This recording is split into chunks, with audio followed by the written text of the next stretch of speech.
ભારત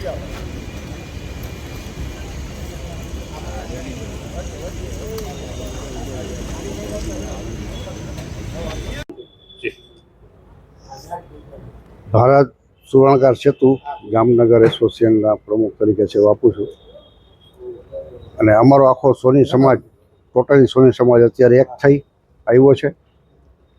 જે આ ઘટના બહુ ઓલી બની છે કે જતીનભાઈ નિર્દોષ માણસને બિચારો ગાડી લઈને જતો હતો અને રીતના એને મારી લીધો અને બિચારાને ખૂન કરી નાખ્યું, કાંઈ વાક ગુના વગર.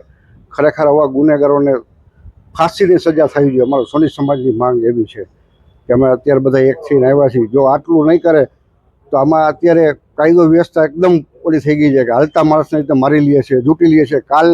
કાલનો દાખલો દો, અહીંયા જામનગરમાં અમારે એક સોની સમાજને ખરેખર ગાડી અડાડીને 10,000 રૂપિયા લઈ લીધા એમને. ના, પોલીસ ખાતાનો બહુ સાથ સહકાર છે, ઊભો પૈસા કાઢી દીધા અમને.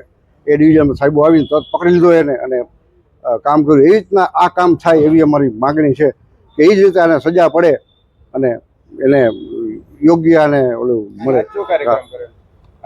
આજે અમે બજાર બંધ રાખી અને કલેક્ટરને આવેદનપત્ર દેવા આવ્યા છીએ અને સાહેબને કહી છીએ કે મુખ્યમંત્રી લગી પહોંચાડે અને અમારો અવાજ સાંભળે અને આ લોકો ઉપર કાયદેસર કાર્યવાહી કરે અને એને કાયદેસર એના એક્શન લે અને ફાંસીની સજા આવે એવી અમારી માગણી છે.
ગુનેગારોને ફાંસી આપો.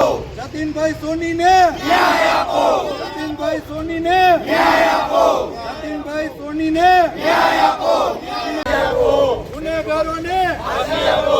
11 માસની બાળકીના પિતાને ન્યાય આપો. 11 માસની બાળકીના પિતાને ન્યાય આપો. 11 માસની બાળકીના પિતાને ન્યાય આપો. ગુનેગારોને